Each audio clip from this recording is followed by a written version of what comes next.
Welcome back everybody to my YouTube channel. My name is Daniel. The goal of this channel is to practically guide you through some of the do's and don'ts of being an entrepreneur, some of the skills that you have to have, and today we're talking about a very specific skill in communication.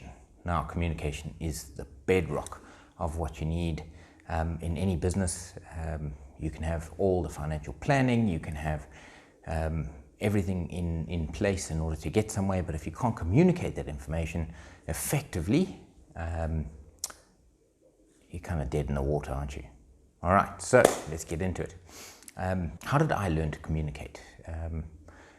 It's been a 40-year-long process, and I still don't have all the ins and outs of it down to perfection. But what I can tell you is that it is learnable. I'll tell you how I learned it, and I was quite lucky in the learning process. Came through quite a lot of pain, came through a little bit of suffering, especially in my earlier 20s, which is when I started becoming an entrepreneur, or when I had the thoughts of having worked for 2 companies, not really wanting to do it anymore. I wanted to own my own business, I wanted to call my own hours, I wanted to really, well, somewhat arrogantly, I suppose, make my mark, you know. I never had grandiose ideas of owning multi-million dollar companies. That was a little bit far-reaching for me, even then, with my my thoughts of my future. But what I did have was a overwhelming urge to not have to listen to anybody and be told what to do. I found through the beginning stages of my first couple of businesses that you're always kind of answerable to someone, whether it be your employees, yourself, your financiers. There's always something that you have to, someone or some corporation that you have to actually answer to. So I'm just going to go through how I learned how to communicate correctly, and how it stood me in good stead for my future businesses. So yeah, I was 20, university dropout, didn't quite finish my degree, which was in business, BCom. Had no plans on what I was going to do. And luckily, through my father, managed to get a job as a car salesman, which is my first of my only 2 jobs that I've ever had, working for other people. So walking into Honda on my first day, I quickly realized that I was not going to have an easy job with my fellow employees.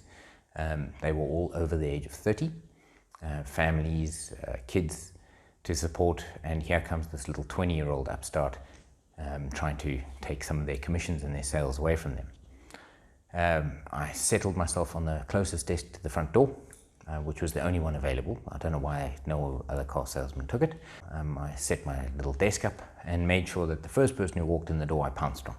I learned a little bit about the cars. I understood some good sales points, what I thought were good sales points, and quickly discovered that when someone walks onto the floor, 99% of the job has been done. So instead of overselling something, giving them a whole bunch of pointless information about kilowatt output of engines and stuff like that when they weren't really interested, sometimes all I had to say was, okay, that's wonderful, which color would you like? And that's how easy it was. And all it took was a little bit of information gathering, first of all, listening, understanding their needs and their wants, and then fulfilling those needs and wants. The second important thing that I learned was to add value to people's purchase decisions by arming them with information to combat against the negativity that would inevitably come their way. Negativity from those close to them. Like, why would you buy that and not a Toyota? What about the resale value compared to Toyota? Whether it be a house or a car, regardless of what you've purchased, which other people might have something to say about. Having discovered these 2 points of good salesmanship, I suppose, or actual communication, because nothing that I said was dishonest. It was just merely fulfilling the needs of a customer.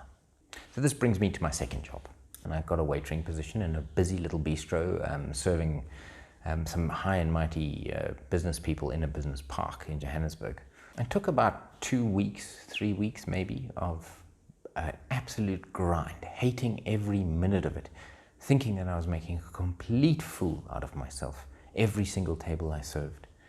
Until one day, I don't know how the change came about, but I suddenly had this feeling that regardless of who they are and what they're doing, I was offering a service which was meaningful and necessary. My interaction with my clients became more meaningful, less rushed, getting to know them. They were the same customers who came in and day out. It was a perfect little petri dish for me to discover which interactions worked and which ones didn't, what kind of personalities I was drawn to and which ones I wasn't. It was an amazingly magical time for that.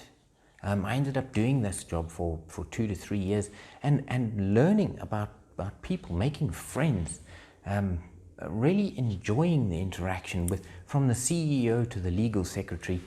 Didn't matter who I was talking to. I learned how to humble myself enough to listen and be confident enough in what I was saying that it was adding value to them. And it worked. It was. I gained friendship. So therein lies the key to all communication and interaction.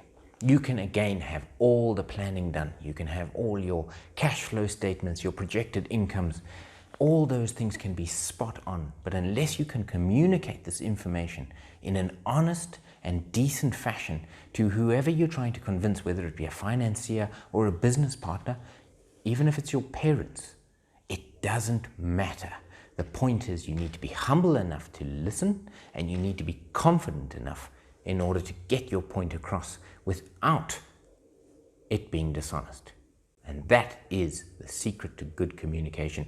And that communication will stand you in good stead with friendships, with spouses, with girlfriends, boyfriends, and certainly in your business career.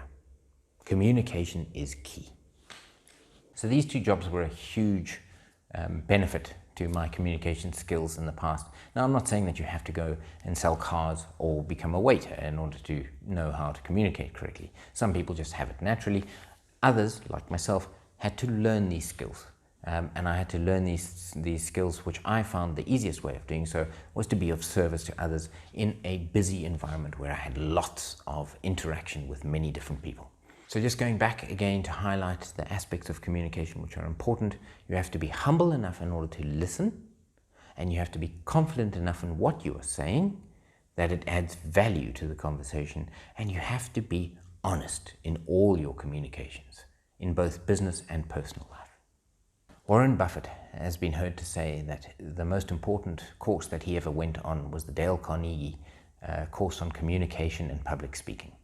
And we all know where he has gotten to.